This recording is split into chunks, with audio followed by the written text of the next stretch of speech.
আসসালামু আলাইকুম। আমাদের অনেক শুভাকাঙ্ক্ষী,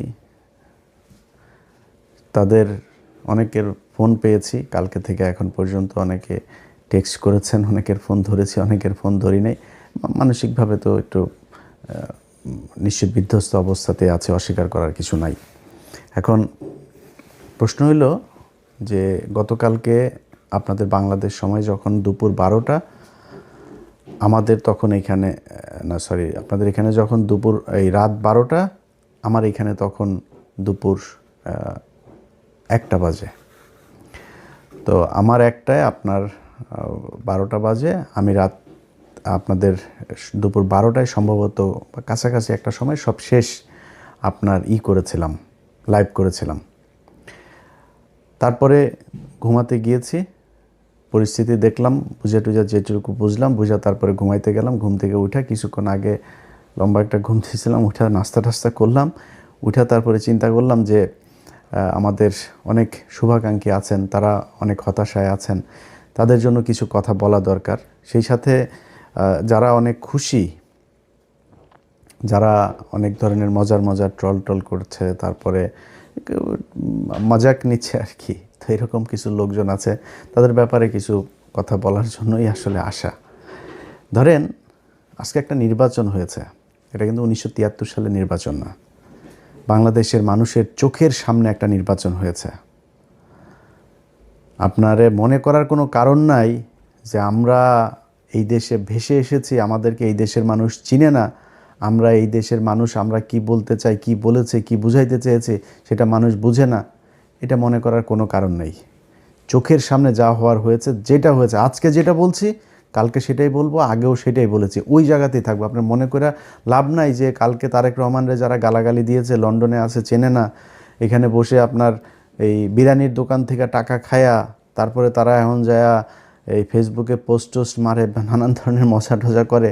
আরে বেটা, জামাত ইসলাম ফেল করেছে না পাশ করেছে, এটা দিয়ে আমার কোনো লাভও হবে না, আমার ব্যক্তিগত কোনো লসও হবে না।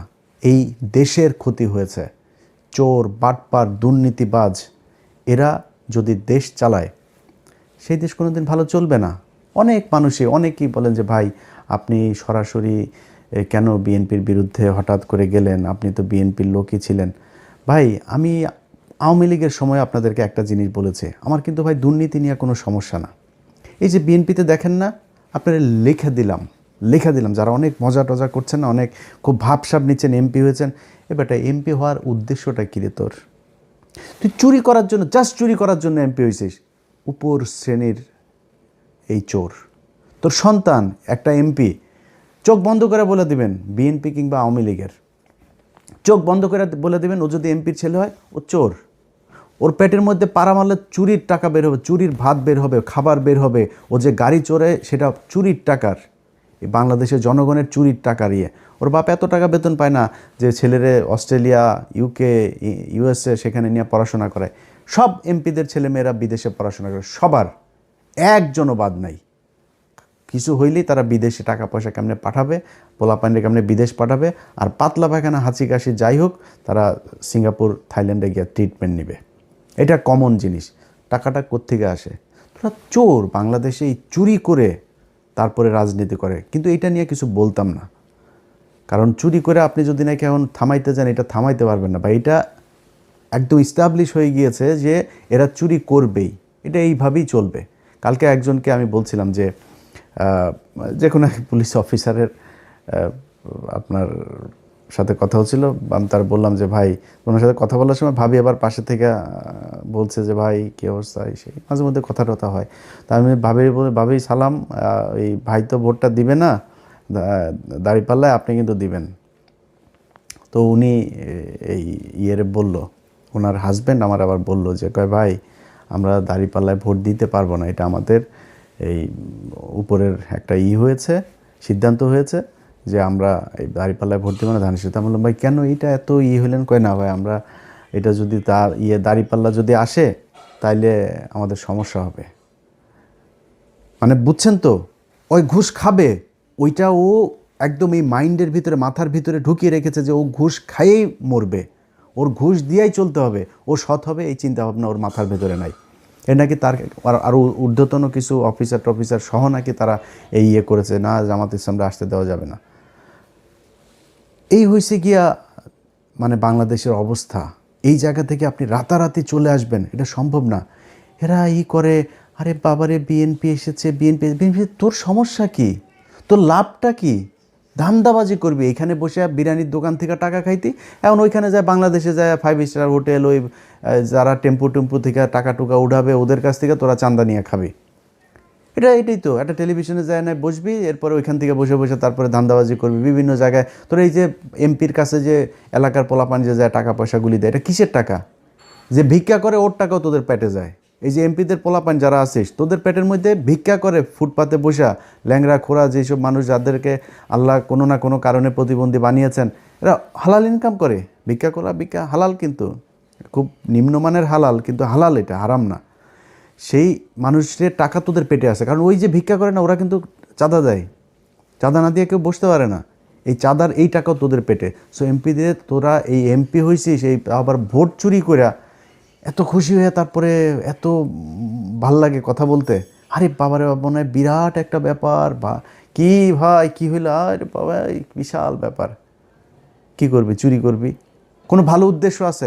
একজন এমপি বল আমার বিএনপির একজন এমপি আছে যার কিনা উদ্দেশ্য আছে আসলে দেশের এই করা, দেশের সেটা মারা। এরা এই যে কথা বলে দেশের মানুষের জন্য কিছু, আল্লাহর পর সালারা, তুই মানুষের জন্য যদি কিছু করতে চাইতি তো সম্পত্তি কমে? কোনো এমপির সম্পত্তি কমে জীবনে কোনো দিন? ওই এমপি হইলে ওর যদি 5 কোটির মালিক হয়, পরের বছর এই হলফনামার মধ্যে যাই করে। এই হইল গিয়ে অবস্থা। এই হলফনামাটা নিয়েও এই ইউনূসের সরকার এই শয়তানি করেছে। আওয়ামী লীগের সময় হলফনামাগুলো অনলাইনে দেখা যাইত। কয়েকদিন আগে এই নির্বাচন কমিশন আসার পরে হলফনামাগুলো সব বন্ধ করে দিয়েছে। বন্ধ করেছে কেন জানেন? 2018 সালে এইবারের অনেক বিএনপির প্রার্থীদের হলফনামা ওইখানে ছিল। ওই সম্পত্তির হিসাব এই 1.5 বছরে তো মিলবে না। এই 1.5 বছরে তো এক একজন আঙুল ফুলে কলা গাছ হয়েছে, এগুলো তো মিলবে না। তো না মিললে কি হবে? না মিললে তাইলে দেখে ফেলবে, বুঝে ফেলবে, ইচ্ছা করে খুব উদ্দেশ্য প্রণোদিতভাবে সেই ইয়েটা ওইখান থেকে সরানো হয়েছে, হলফনামাটা। রেজাল্টটার আমি যখন কিনা 12টা পর্যন্ত আপনাদের করলাম, ঘুমাইলাম, তখন পর্যন্ত আপনাদেরকে আমি সব শেষ ইয়েতে লাইভে বলেছিলাম যে প্রথমে চারিদিক থেকে দাঁড়িপাল্লা রেজাল্ট আসা শুরু করেছে। আমার 2-1 ফোন করেছে মানে মজা করার জন্য, ভাই টিকিট করেন, দেশে আসতে হবে, এই সেই। আমি বললাম ভাই দেখেন এখনও বহুত খেলা বাকি আছে এখানে, এত ইজি না জিনিসটা। এখনও ন্যাশনাল ইন্টারন্যাশনাল ডিপ স্টেট, তারপরে হইল গিয়া উত্তর পাড়াটারা যা আছে সব মিলে তারপরে বহুত হিসাব আছে। তখন নির্বাচন কমিশনের যে অ্যাপসটা আছে সেখানে দেখাইলো সব শেষ। ওরা দেখিয়েছে দাঁড়িপাল্লা 17 আর ধানের শীষ 12। প্রথমে কিন্তু 5টা না 6টা সব দাঁড়িপাল্লা। এরপরে সব শেষ এসে দাঁড়াইলো হইলো আপনার দাঁড়িপাল্লা হইলো এই 17 আর ওরা 12। হঠাৎ করে অ্যাপসটা বন্ধ হয়ে গেল, ওইখানে আর কোনো কিছু দেখায় না, কিচ্ছু দেখা যায় না। আমি আপনাদেরকে এখনও দেখাই, সেখানে আপনারা যদি যান, আপনারা নিশ্চয়ই অনেকেই এখানে এই অ্যাপসটার ব্যাপারে আপনাদের জানা আছে। এই যে দেখেন রেজাল্ট শেষ হয়ে গিয়েছে, প্রধানমন্ত্রী বসা যাবে কিছুক্ষণের মধ্যে। সেই দেশে এখন পর্যন্ত নির্বাচন কমিশনের এই চোরের বাচ্চাদের সাথে আমার সমস্যাটা কেন হয়েছে সেটা এই দেশের মানুষ হারে হারে টের পাবে। এই চোরের বাচ্চারা আসার পর থেকে শুরু থেকে এরা জাউরামি শুরু করেছে। ইন্টারন্যাশনাল জাউরা একটারে নিয়ে বসাইছে ওইখানে, ন্যাশনাল জাউরাদের পাশাপাশি ইন্টারন্যাশনাল জাউরাও সেখানে বসেছে। সেই জাউরারা বসে তারপরে কি করলো, যারা ওদেরকে বসাইলো ওদের নাম দিল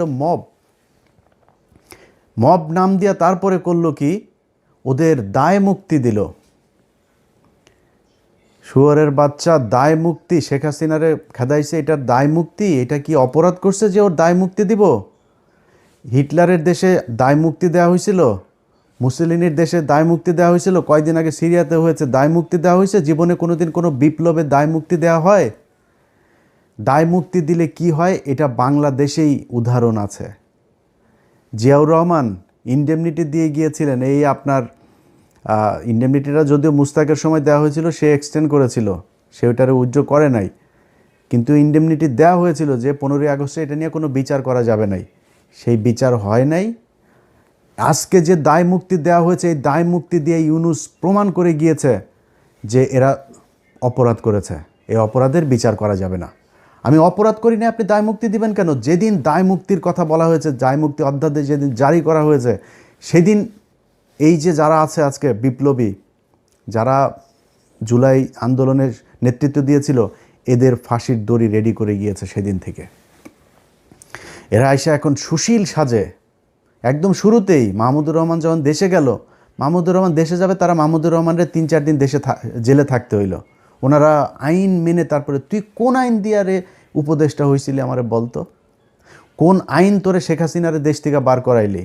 শেখ হাসিনার সংবিধানে কোনো অসাংবিধানিক, কোনো অনির্বাচিত সরকারের কোনো অস্তিত্ব আছে? সেই সংবিধানের উপরে বসে তোরা চুপ করে রেখে দিছিস। তোরা আসিস এদের বিরুদ্ধে দায় মুক্তি অধ্যাদেশ দেশ। এই দায় মুক্তি দিয়া আমি আজকে আমার মানে আল্লাহ কতদিন বাঁচিয়ে রাখবে সেটা জানি না, সারা জীবন তো বেঁচে থাকবো না। আমার মৃত্যুর আগে হোক আর পরে হোক, আপনাদের একটা জিনিস বলে গেলাম, এই দায় মুক্তি দিয়া যারা এই হাসনাত, সার্জিস, নাহিদ, আসিফ, মাহফুজ, যারা যারা আছে না, এদের ফাঁসি একদিন এই দেশে হবে, হইতে পারে যদি এই দেশে আবার আওয়ামী লীগ ব্যাক করে। আর আওয়ামী লীগ যে ব্যাক করবে সেটা মোটামুটি গ্যারান্টি হয়ে গিয়েছে। আওয়ামী লীগ আপনি রাজনীতি এই দেশে করতে দিবেন, রাজনীতি করতে দেওয়ার পরে মনে করেন 10-15 বছর পরে আওয়ামী লীগ আসলো, আপনাদের এই বিচার করবে না? বিচার তো করার জন্য আপনি সুযোগ দিয়েছেন, আপনি বলেছেন আপনি অপরাধ করেছেন, সেটার দায় মুক্তি দেওয়া হয়েছে। দায় মুক্তি অধ্যাদেশটা বাতিল করে দিল, কি করবেন? 15ই আগস্টের ঘটনায় সব কয়টার ফাঁসি দেওয়া হয়েছে না? এই একই দায় মুক্তির অধ্যাদেশ করা হয়েছিল তো, তাই না? এই ইন্ডেমনিটি দিয়েই তাদের বাঁচিয়ে রাখা হয়েছিল, দেশ থেকে বের করে দেওয়া হয়েছিল। তারপরে জিয়াউর রহমান যদি সেদিন এই বিপ্লবীদেরকে দেশে রেখে তারপরে যদি সরকার পরিচালনা করত, সেই বিপ্লবী সরকার দিয়েই যদি পরিচালনা করতো, তাহলে জিয়াউর রহমানেরও মরতে হইতো না। জিয়াউর রহমান এই একই পাকনামি করে তারপরে তাদেরকে, মেজর ডালিম যিনি এখন বাইরে আছেন, যদি আধা ঘন্টা তার সাথে কথা বলেন, তাহলে 29.5 মিনিট জিয়াউর রহমানের গালাগালি করে উনি। বিশাল ক্ষোভ তার, প্রচণ্ড ক্ষোভ, অনেক ঘৃণা আমার দেশের প্রতি। কারণ এই দেশ তারা বাঁচিয়ে গিয়েছেন, এই বীর যোদ্ধাদেরকে আমাদের দেশের মানুষ সম্মান করতে পারে নাই, এই জন্য আজকে দেশের এই অবস্থা। আপনারা এখন দাঁত কেলায়া তারপরে হাসেন, আরে বাবারে বাবারে বাবা, কত নির্লজ্জ হইলে একটা মানুষ। আরে বেটা, মানুষ জানে না আমরা কারা, আমরা কি কথা বলি আমরা জানি না। তো একজন আমার একটু আগে বলতেছে যে ভাই আপনি বিএনপির বিরুদ্ধে একদম এইভাবে অলওয়ে কেন গেলেন? এবারটা বিএনপির বিরুদ্ধে যাই নাই, বিএনপি যে চাঁদাবাজি করে, চাঁদাবাজি করেই খাবে, এটা আমরা জানি। আমি আওয়ামী লীগ আমলে বলেছি এই কথা, যে বিএনপি যদি 15 বছর সুযোগ পায়, তাহলে আওয়ামী লীগের চেয়েও ভয়ঙ্কর অবস্থা ধারণ করবে দুর্নীতির দিকটা। খালি জিয়া পরিবারের প্রতি সম্মানটা কেন? জিয়া পরিবারের প্রতি সম্মান একটাই কারণ, সেটা হচ্ছে যে ভারতের বেলায় তারা এই ভারত তার বাবাকে মেরেছে, ভারত তার মাকে মেরেছে, হইতে পারে এই ভারতের হাতে তারও মৃত্যু হবে। সো এই ভারত আপনার তার পরিবারের শত্রু। পারিবারিকভাবে তারা ভারতের বিরুদ্ধে সবসময় অবস্থান নিয়েছে, তাদের ভিতরে একটা দেশপ্রেম আছে, যেই কারণে আমরা এদের প্রতি একটা আমাদের সফট কর্নার আছে, তাদের প্রতি একটা সম্মান আছে। কিন্তু এখন দুর্নীতির কথার কারণে তো আমরা তার কাছ থেকে এই বিএনপির বিরুদ্ধে এইভাবে দাঁড়াইনি। কেন দাঁড়িয়েছি? তিনি হঠাৎ করে এসে এখন বলছেন শেখ হাসিনার পরিবারের লোকজন চাইলে রাজনীতিতে ফিরবে। তারপরে আপনার হইলে আওয়ামী লীগ নাকি ওনাদের ভাই ভাই, নির্বাচিত হইলে সব মামলা তুলে নেবেন। আওয়ামী লীগের লোকজনের প্রতি কোনো ক্ষোভ নাই, তাদের কোনো কিছুই হবে না। তো সেটা যদি হয়, এখন হয়েছে, এখন সেটা হয়তো হবে। তো তাহলে তো এটা আমাদের সমস্যা। আমরা তো এই আওয়ামী লীগ আর ইন্ডিয়ার জন্যই তো আমরা এত কিছু করেছি। আমি যে আমার নিজের পরিবারের এই যে এতটা বছর নষ্ট করলাম, কেন? আওয়ামী লীগ আর ভারতের কারণে। আপনি সেই আওয়ামী লীগ তো মানে এটা সেপারেট কিছু না, Awami League itself India. So আপনি আওয়ামী লীগকে আনবেন আর ইন্ডিয়া আসবে না, বিষয়টা তো এরকম না।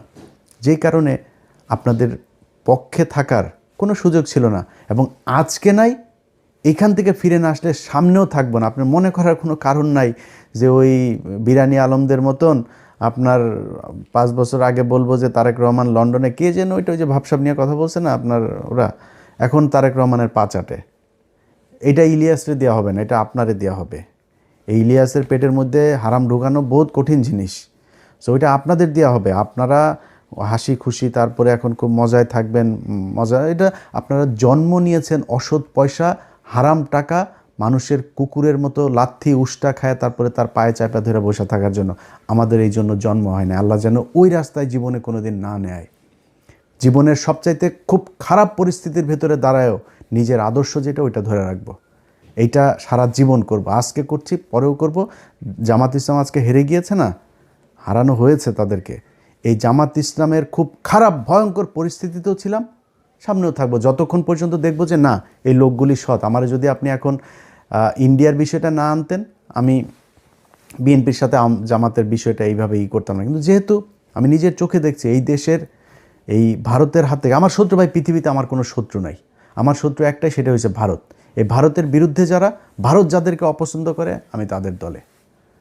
সো তারা স্পষ্ট অবস্থান নিয়েছে, তারা সরাসরি বলেছে যে খালেদা পুত্র ভারতের সাথে সমঝোতা করে দেশে ঢুকেছে। তাদের পত্রিকা নিউজ করেছে। এই কয়েকদিন আগে তাদের এক মিলিটারি অফিসার, খুব ঊর্ধ্বতন অফিসার, রিটায়ার্ড, সে বলেছে যে যেদিন বলেছে যে দিল্লি না ঢাকা, ঢাকা ঢাকা, দিল্লি না পিন্ডি, ঢাকা ঢাকা ঢাকা, এই ঢাকা না পিন্ডি, ঢাকা ঢাকা, এটা যেদিন বলেছে সেই দিনই বিএনপি শেষ হয়ে গিয়েছে, সেদিনই বিএনপি ভারতের পক্ষে চলে এসেছে।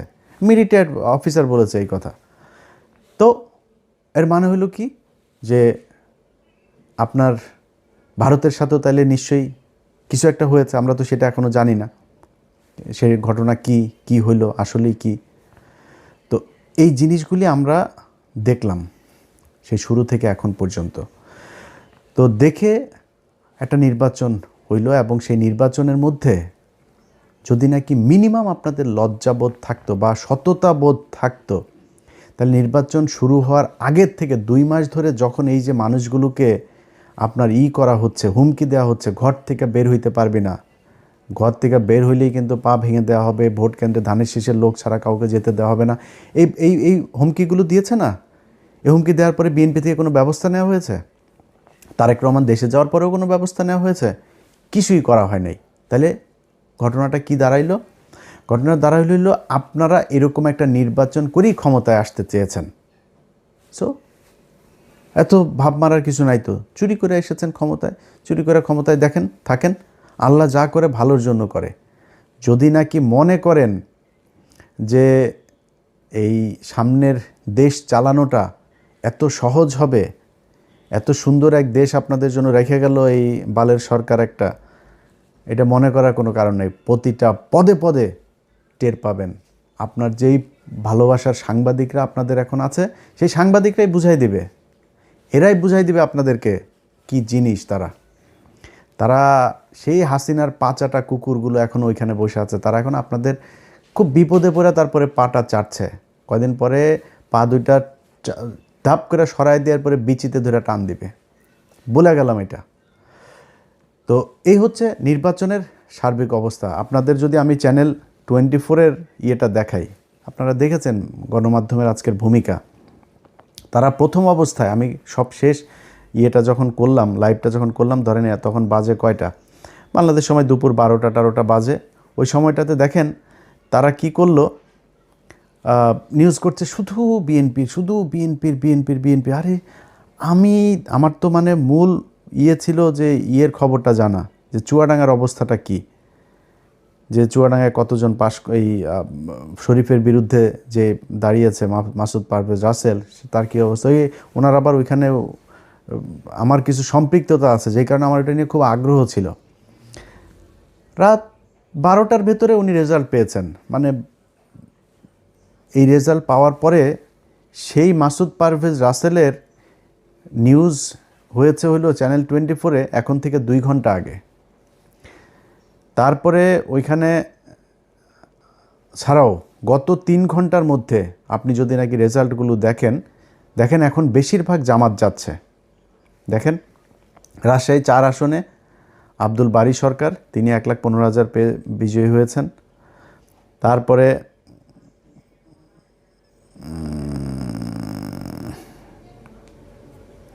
তারপরে ধরেন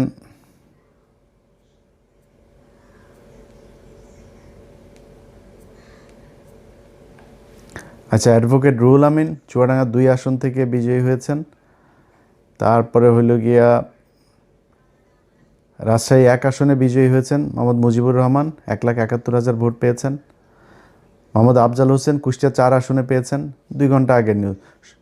কুষ্টিয়া 3 আসনের বিজয়ী হয়েছেন মুফতি আমির হামজা। তারপরে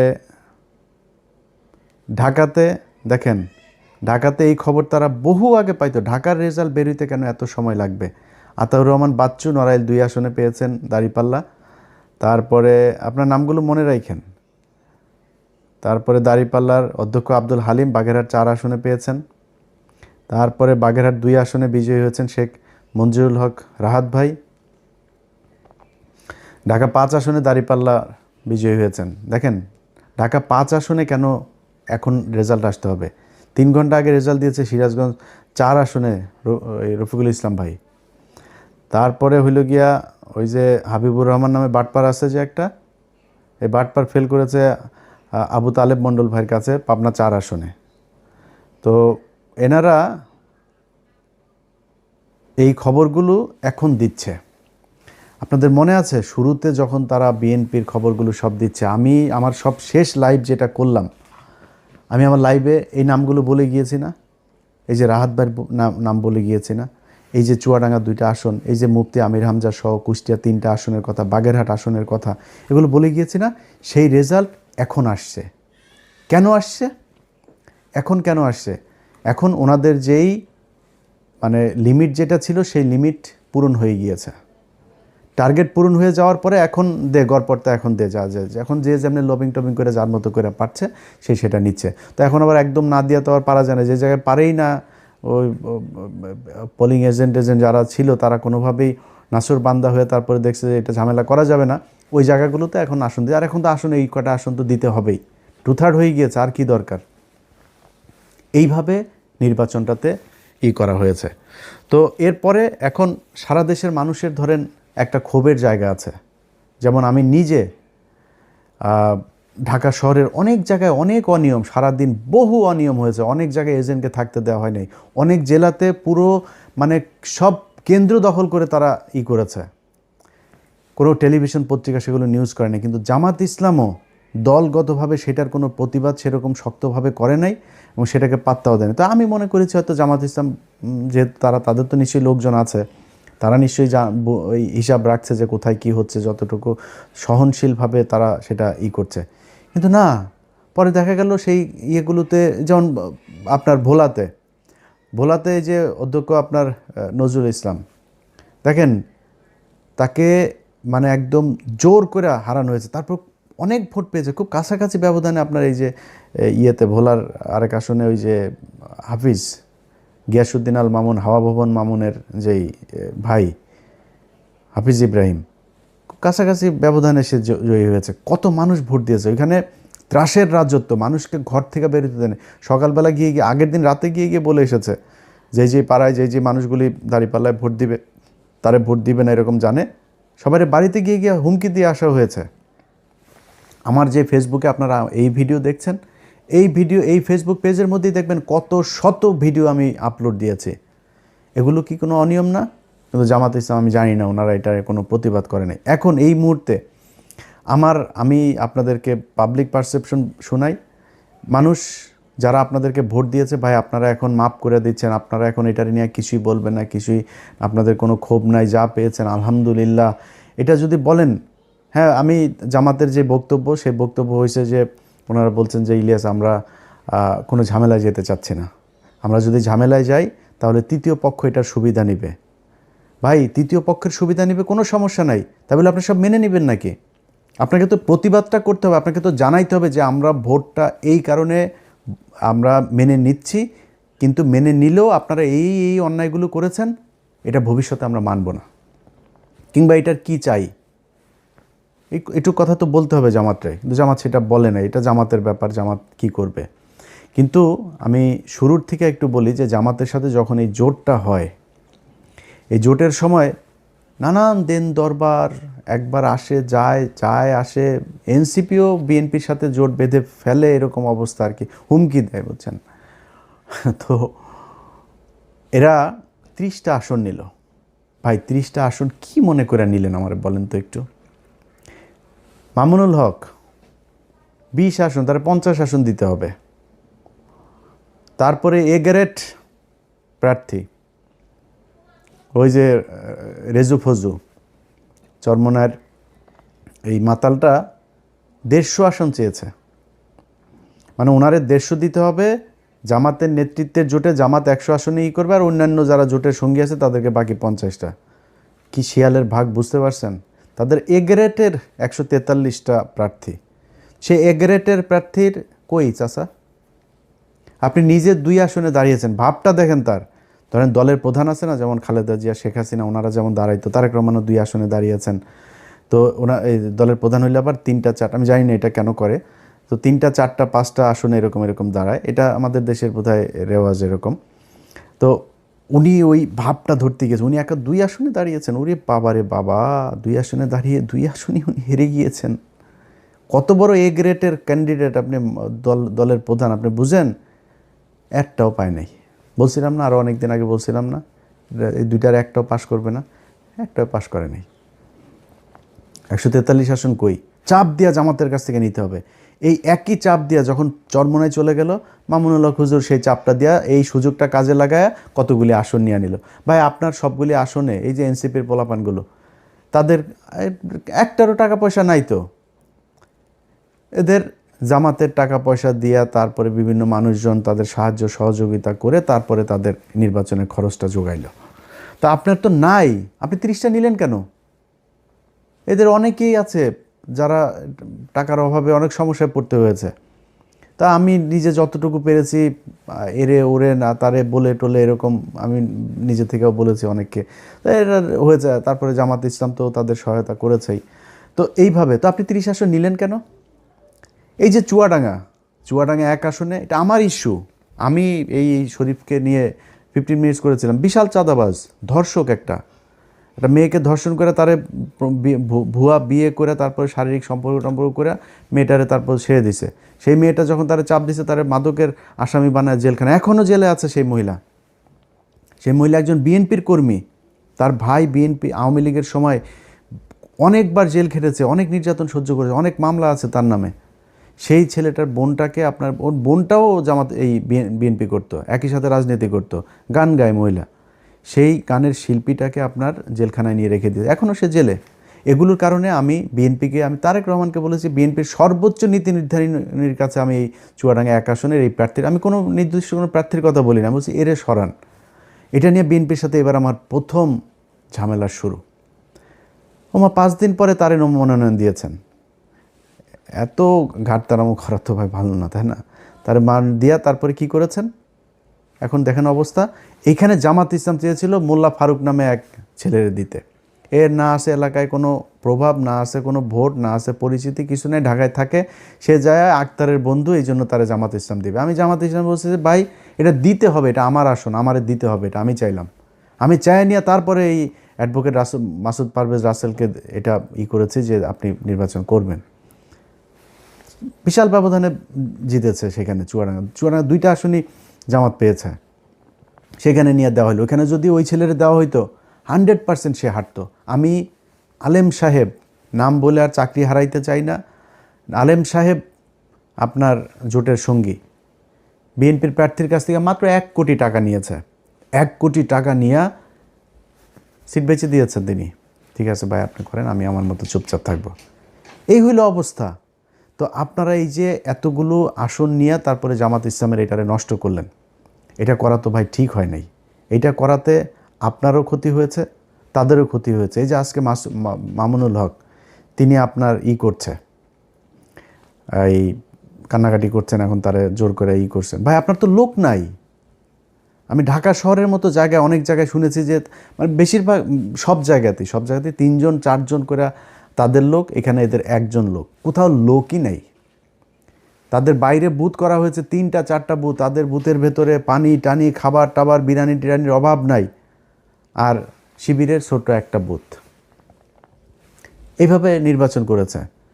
আপনার তো লোক নাই, আপনি যে দাঁড়াইলেন, আপনার কিছু টাকা পয়সা লাগবে না, আপনার লোকজন লাগবে না যারা কিনা সবগুলো কেন্দ্রে পাহারা দিবে, এটা পারেন নাই, যে কারণে সমস্যা হয়। সব জায়গায় ছড়ায়া ছিটায় না করে 2টা আসন নিতেন, 5টা আসন নিতেন, নিয়ে আপনার লোকগুলির সব এই 5 আসনে কাজে লাগাইতেন, তাহলে রেজাল্ট পাইতেন। আপনি তো করেন নাই সেটা। আপনাকে মানুষ ভোট দিয়েছে, ভোট আপনারে দেয় নাই, ভোট এই ধানের শীষের বিরুদ্ধে মানুষ ভোট দিয়েছে। এবার নৌকারে যেভাবে ঘৃণা করেছে, এবার ধানের শীষে 1.5 বছরে মানুষ ওই ঘৃণা করেছে, করে আপনাদেরকে ভোট দিয়েছে। এই দেশের মানুষের দোষ দেওয়া লাভ নাই। আপনাদের ভোট দিয়েছে, আপনারা সেই ভোট গণনা করে সেই রেজাল্টটা আপনারা ঘরে আনতে পারেন, এটা আপনাদের ব্যর্থতা। তারপরেও মন্দের ভালো হইল, এই দেশের মানুষ ভালো আর মন্দের মাঝখানে যেই দেয়াল, সেটা তারা চিনতে শিখেছে। যারা কিনা ভাবসাব মাইরা এখন মনে করেন ইনমিন কইরা তারপরে পারফিউম মেয়েরা সরকারি গাড়ি নিয়ে সংসদে যাবে, ভাই পেটটার মধ্যে, আপনার বাচ্চার পেটটার মধ্যে পাড়া দিলে ঘুষের টাকা, চুরির টাকা, পাবলিকের চুরির টাকা আমি আপনার ঘরে, তো ভাব ছুতান কেন? আপনারা চুরি করে তারপরে এমপি হইছেন, চোরের মতো থাকবেন, তো ভাব মারার কিছু নাই। তো এই চোরেরা যে চোর, সেটাও বাংলাদেশের মানুষ দেখেছে, আপনাদেরকে দেখায় রাখলাম। একটু নিজের ছোট মনে হয় না? যারা মনে করে বোধহয়, আমি আমার ইয়েতেও দেখলাম, আমার এই কি বলে ফেসবুকের লাস্ট যে পোস্ট ছিল, সেখানে আমি দেখলাম অনেকে কমেন্ট করেছে, কিরে তুই কই হারাই গেলি কেন? এবার আমি কি চুরি করছি? আমি চোর, আমার পেটে ঘুষের টাকা, আমার পাশে পেটের মধ্যে চুরির টাকা, তোর তোর বাচ্চাদের পেটের মধ্যে এখন সরকারি গমের টাকা যাবে, সরকারি চালের টাকা যাবে, ভিজিএফ কার্ডের টাকা যাবে, ফ্যামিলি কার্ডের টাকা যাবে তোর সন্তানদের পেটের মধ্যে, তোরা খাবি এগুলি। আমি কেন লজ্জা পাবো রে? আমার লজ্জা পাওয়ার কি আছে? আমার মানুষ ভোট দিয়েছে, তোরা চুরি করেছিস, ভিডিও আছে সব জায়গার। মনে করেন যে আপনারা এখন ওনারা বলতে পারে যে ভাই সব জায়গাতে হয় নাই, সব জায়গাতে হয় না, এটা আপনারা বললো আগে, প্রতিটা আসনে হয়েছে, ইচ অ্যান্ড এভরি কনস্টিটিউয়েন্সি, কিন্তু যেটা হয়েছে কোনো জায়গায় কম হয়েছে, বেশি হয়েছে। এখন আপনি মনে করেন যেই জায়গাগুলোতে আপনারা করলেন, দেখলেন, আপনার দল থেকে বলা হয়েছে যে এই জায়গায় আমরা চুরি করে জিতছি, ভাই এই জায়গায় চুরিটা একটু বেশি হয়ে গেছে, আরবার নির্বাচন করব, বলছেন নাকি এখন পর্যন্ত? এই যে 2-3 মাস ধরে আপনার হুমকি দেওয়া হচ্ছে, ভোট কেন্দ্রে যাইতে দিবে না, ভোট কেন্দ্রে গেলে হাত পা গুঁড়া করে দিবে, তাদের বলা হয়েছে নাকি এই তোমার দিব না, নির্বাচন করতে দিব না? এই চুয়াডাঙ্গার কালকের দিনের ঘটনা, ভোট চলাকালীন সময়, আমার পেজে যায়েন ভাই, সব আছে এখানে। চুয়াডাঙ্গার প্রার্থীর ভাই শরীফুজ্জামান শরীফের ভাই টরিক, সে এক ভোটারে বলছে, কয় তোরা ভোট দিতে যাবি না, ভোট দিতে যাইতে দেবে না, কয় তোরা দাঁড়িপাল্লায় ভোট দিবি জানি, তোরা ভোট দিয়ে যাবে না। আর শোন, ভোট দিতে যেও লাভ নেই, কারণ হচ্ছে গিয়ে ওই যে দাঁড়িপাল্লায় ভোট দিলেও ওইটা ধানের শেষে কিন্তু পাশ করবে। দেখেন আমার পেজের মধ্যে যায় দেখেন, গেলে এখানে পাবেন, সব কিছু আছে ওই জায়গায়। এটা হয়েছে, এইভাবেই নির্বাচনটা হয়েছে। তা আমরা লজ্জা পাবো কেন রে? তোরা চুরি করছিস, চোর, এমনিতে কয়দিন পরে চুরি করবি, ভোটে আসছিসও চুরি করে। হাসিনা ঠিক যেমনি চুরি করতো, তোরা ওইভাবেই চুরি করছিস। তো তোদের সাথে আর হাসিনার সাথে পার্থক্য কী? তোরা না কয়দিন আগে বলতি যে ভোটের অধিকার ফিরায় দিব, তো এইটার নাম ভোটের অধিকার ফিরায় দেওয়া? যে হাসিনা যেমনি চুরি করতো সেমনি যদি করিস, দেশটারে চালা। আমরা চাই, আল্লাহর কাছে দোয়া করি, একমাত্র যারে কিছু বলি নাই এখনও পর্যন্ত, সেটা হলো তারেক রহমান। তারেক রহমানের প্রতি আমার 2 দিন আগের ভিডিওতে বলেছি যে ওনার প্রতি একটা প্রত্যাশা এই দেশের মানুষের এখনও আছে। উনি দেশ কেমন চালাবেন আমরা জানি না, আশা করি উনি ভালো কিছু করবেন, অন্তত ভারতের ওই ফাঁদ থেকে তিনি বের হয়ে আসবেন। দুর্নীতি তারেক রহমান আপনি নিজে চাইলেও ঠেকাইতে পারবেন, ওইটা আপনার সম্ভব না, কারণ আপনার দলের মোটামুটি সবই চোর, আপনি ওইটা ঠেকাইতে পারবেন, ওইটার সমস্যা নেই, ওইটা আমরা মাইন্ড করি না। আপনি করবেন, ভারতের বিষয়টা একটু মাথায় রাখেন, এইটা আপনার কাছে অনুরোধ থাকলো, তাইলে আপনার বিরুদ্ধে কখনোই কিছু বলবো না। তো ওনাদের এই জায়গাগুলোর বিষয় নিয়ে আমাদের অনেক ছিল, চুরি টুরির এই বিষয়গুলো নিয়ে, যেগুলোর কারণেই আমরা আজকে সারাদিনই আপনার নির্বাচনের সারাদিনই আপনাদেরকে সেই জিনিসগুলো দেখিয়েছি। দেখানোর পরে সেটার কোনো প্রতিকার হয়নি, বরং নিয়ে আসা হয়েছে। তো চোরেদের জন্য শুভকামনা থাকলো। আপনারা 12 তারিখের পরে 13 তারিখ থেকে, আজকে সেই 13 তারিখ শুরু হয়েছে, আশা করি আজকে থেকে নিয়মিত আপনারা চাঁদাবাজি করবেন। আপনার পেটের, আপনার সন্তানের পেটে, বউয়ের পেটে, ঘরের সবটার পেটের মধ্যে এই চাঁদাবাজির টাকা থাকুক, এটা আপনাদের দোয়া করি। এটা আপনারা জাতীয় খাবার হিসাবে, আহার হিসাবে নিয়েছেন, খান, ভালো থাকেন। কিন্তু আমাদের জায়গা থেকে আমরা যেইখানে ছিলাম সেইখানেই আছি। জামাত ইসলাম যদি পচে গলে গন্ধ হয়ে যায়, তাও এইটুকু জানি যে জামাত ইসলামের কোনো লোকের দিয়া মানে হইতে পারে একটা জামাত ইসলামের লোক ওই একজনের আপনার পরকীয়া করতে গিয়ে ধরা পড়ে নাই, জামাত ইসলামের লোক খারাপ করতে মানে শয়তানে তারা ধরবে না, এটা করে। কিন্তু একজনের পরকীয়া করতে যায় ওই নেতা জামাত ইসলামের জীবনে আসা কোনো দিন আর কোনো পথ পাবে না। ধান্দাবাজি করবে, চাঁদাবাজি করবে, টেন্ডারের টাকা মারা খাবে, দলের টাকা মারা খাবে, সরকারের টাকা মারা খাবে, জীবনে কোনোদিন দলে এসে সে চান্স পাবে না। শিবিরের কোনো ছেলে যা ইপটিজিং করেছে, কোনো মেয়ের সাথে যা ইসলামী ছাত্র সংস্থার এক মেয়ের সাথে যা প্রেম করেছে, দুইটাই বহিষ্কার দল থেকে, এটা সম্ভব না। কিন্তু আপনার অন্য দলের ক্ষেত্রে সেটা একদম খুব নর্মালি এই জিনিসগুলো নিয়ে যাওয়া হয়, যেই কারণে তাদের প্রতি একটা ভালোবাসা থাকবে সবসময়। বিশ্বাস করি জামাত ইসলামকে যদি আল্লাহ সুযোগ দেয়, জামাত ইসলাম এই দেশে ক্ষমতায় আসবে, এবং যেদিন ক্ষমতায় আসবে সেদিন এই দেশের চেহারা পাল্টে যাবে। এবং সেইটা বাংলাদেশের মানুষ এইবারই চেয়েছিল, হইতে দেওয়া হয় নাই। সময় আছে, সামনে হবে, না হইলেও সমস্যা নাই। যদি 10,000 বছর না হয় সমস্যা নাই তো। আমি কি মানে আমার চোখের সামনে আমি মানে জল জল করে আমার যদি আপনি দাঁড়িপাল্লার ধানের শীষ দাঁড় করায় দেন, হয়তো এখন যেভাবে বলি এভাবে বলতাম না, আমি জীবনে ভোট দিতাম নাকি ধানের শীষের। আমি মানে দুইটারে যদি আপনি এক জায়গায় আমার বলেন যে দুইটার কারে ভোট দিবা, আমি দিব। কারণ গত 1.5 বছরে তো আমরা দেখলাম আপনাদের প্রতি যেই ভালোবাসা ছিল, এই 1.5 বছরে আপনারা এত তাড়াতাড়ি যে অমানুষ হয়ে যাবেন, চাঁদাবাজ হয়ে যাবেন, এটা তো বুঝতে পারি নাই ভাই। কয়দিন আগে জেল খেটেছেন, এই নির্বাচনে আজকে এমপি হবেন, এটা চিন্তা করেছেন? অনেকের জেলখানায় ফাঁসি হইতো। এই যে আজকে বাবর ভাই, ওনার ব্যাপারে আমি ওনার লোকজন চাঁদাবাজি করে কিনা আমি জানি না, কিন্তু বাবর ভাই আজকে ওনার ফাঁসি হওয়ার আসামি। উনি এখন আজকে এমপি বানিয়েছেন আল্লাহ ওনাকে। আমি জানি না উনি জিতেছেন কিনা, যদি হয়ে থাকেন আমি চাই উনি এমপি হোক, আল্লাহ ওনাকে জেতাক। উনি কই ছিল?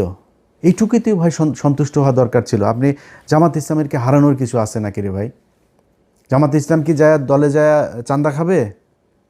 জামাত ইসলাম ওইখান থেকে যায় ইনকাম করবে?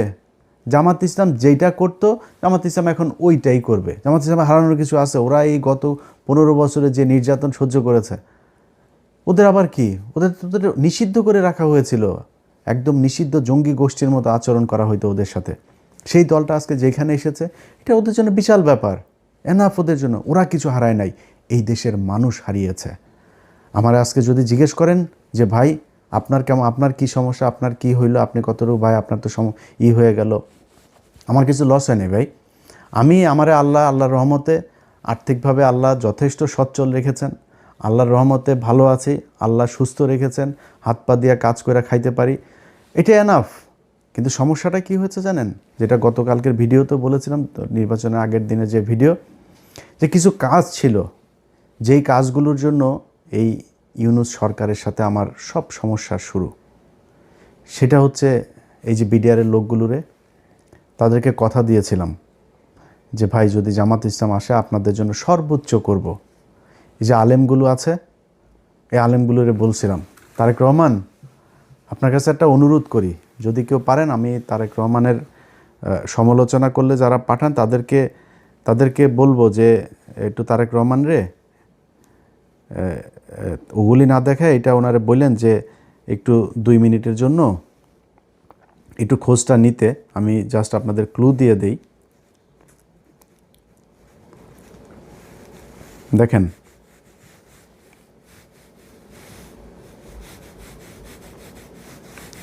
দেখেন এটা আপনাদেরকে আমি দেখাই, আমি জানি না আপনার দেখা যাবে কি না। আচ্ছা এই যে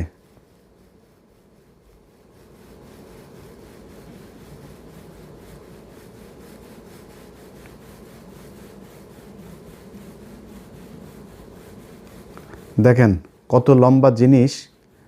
এই জিনিসটা যেটা দেখলেন না, আরও আরও আরও আছে, আরও অনেক আছে, আরও অনেক অনেক অনেক, প্রায় 1,500 মানুষের তালিকা এখানে। এই মানুষগুলো এখনও জেলখানায় আছে।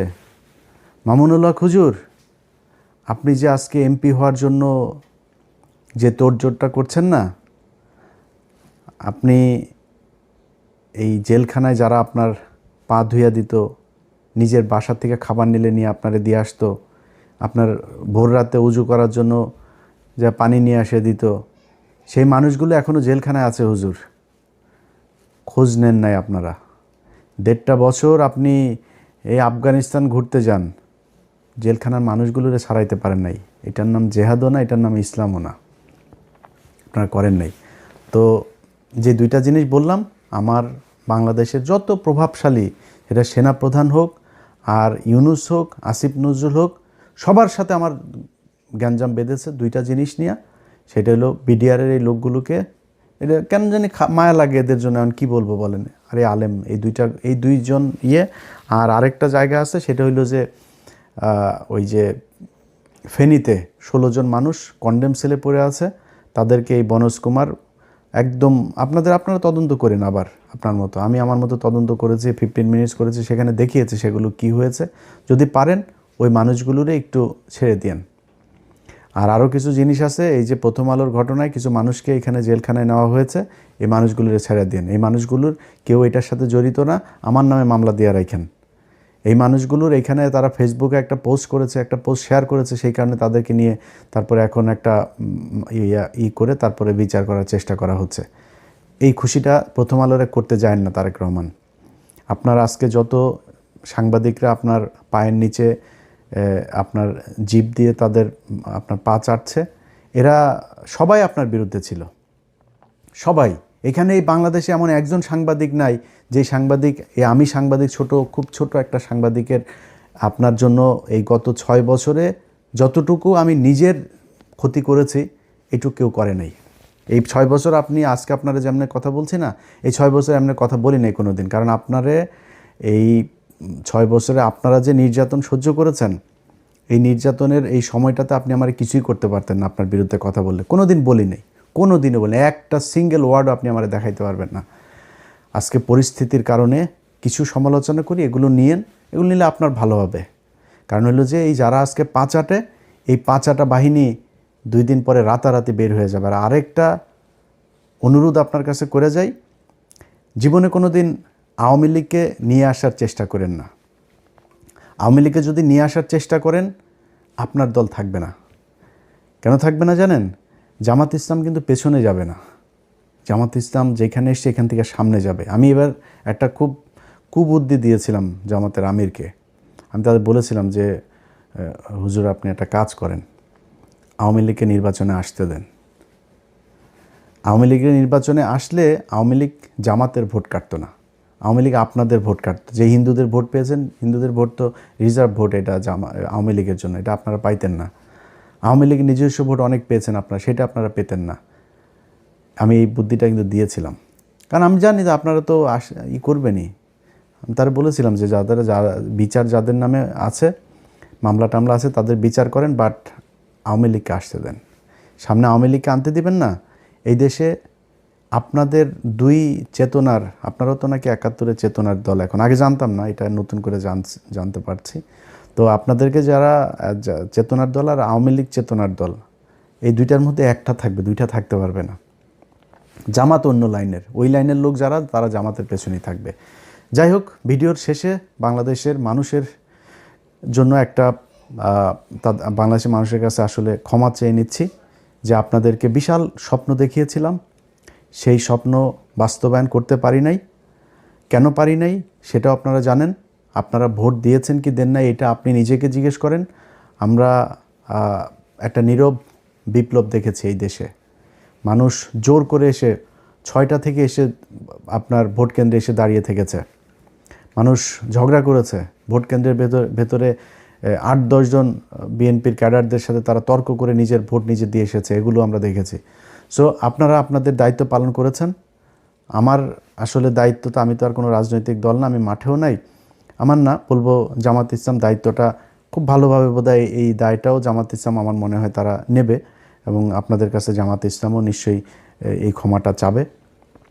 আর জামাত ইসলামের জন্য শুভকামনা থাকলো। তাদের সততা যতদিন আছে, এই সততা নিয়ে তারা বাংলাদেশের মানুষের পাশে থাকবে, এটাই অনুরোধ থাকবে। আবারও সবাইকে শুভেচ্ছা জানিয়ে, ভালোবাসা জানিয়ে, নতুন একটা বাংলাদেশ, যে বাংলাদেশটা অন্তত হাসিনার মতো হবে না, এমন একটা বাংলাদেশ দেখতে চাই। এই বিএনপি তো আজকে হয়তো নির্বাচনের কারণে বিরোধিতা করেছি, তো এই বিএনপি তো আজ থেকে 1.5 বছর আগেও তো তারা আমার খুব আত্মার লোক ছিল, তাই না? এদের মধ্যে অনেক মানুষ এখনও আমাকে ভালোবাসেন। তো তারা দেশ চালাবে, আশা করি হাসিনার মতো সেই জঙ্গি খেলা, সেই ভারতের সাথে স্বামী স্ত্রীর সম্পর্ক, এগুলো যদি না করে, তাদের সাথে সম্পর্ক খারাপ থাকবে না মনে হয়। নির্বাচন যদি আবারও আসে 5 বছর পরে, নির্বাচনী প্রতিদ্বন্দ্বিতা করতে গেলে আবারও জামাত ইসলাম যদি নির্বাচন করে, আবারও জামাত ইসলামের পক্ষেই থাকবে। আগেই বলে রাখি, এটা আর মনে করেন আমি আবার বিরিয়ানির দোকানের ওই মাল না, কিন্তু আমি ওই মাল টাকা দিয়ে 2 দিন পর পর পা চাটাইতে পারবেন, আমি ওই জিনিস না। আবার নির্বাচন সামনে আসলে আবার ওই জামাত ইসলামের পক্ষেই থাকবো। যদি এই 5 বছর দেখি আপনারা ভারতের ব্যাপারে সুন্দর পদক্ষেপ নিয়েছেন, করেছেন, তাহলে যে কোনো দিন আবার আপনাদের প্রশংসা করে কথা বলবো, আমার কোনো সমস্যা নেই। আমি কারোর কাছে দায়বদ্ধ না ভাই, জামাতের থেকে বের হয়ে আপনার বিএনপির পক্ষে কথা বলবো, আর জামাত আমার টাকা পয়সা দিয়ে তারপরে আমাকে করেছে, তাদের দলে নিয়েছে, তারপরে তার টাকা পয়সা দেওয়ার ওই ফুটেজ বার করে দিবে, ভাই ওগুলি তো করি নাই কারোর সাথে, আপনার সাথেও করিনি, তাদের সাথেও করিনি, কারোর সাথেই করিনি। সো আমি কারোর কাছে দায়বদ্ধ না। আমার একটাই পরিচয়, একটাই, আমি অ্যান্টি ইন্ডিয়ান। ওই জায়গাতে আপনি যখন বলবেন আওয়ামী লীগরে আনবেন, ইন্ডিয়ার সাথে ভালো সম্পর্ক হবে, তারপরে আপনার ইন্ডিয়ান পত্রিকাতে আপনার কি বলে করবে, প্রশংসা করবে, তখন আমি বুঝবো সামথিং রং, তখনই আপনার বিরুদ্ধে আমি কথা বলবো। আদারওয়াইজ সব কিছু ঠিক আছে, চালাই যান। চুরি করে ক্ষমতায় এসেছেন, দেখেন দেশটা মোটামুটি চালান। অবস্থাও ভালো না, অর্থনৈতিক অবস্থাটা খুব একটা বোধহয় ভালো না, ঠিকঠাক মতো চালায়েন, এটাই চাই। 5 বছর পূর্ণ হন, ইনশাল্লাহ কথা হবে আবারও।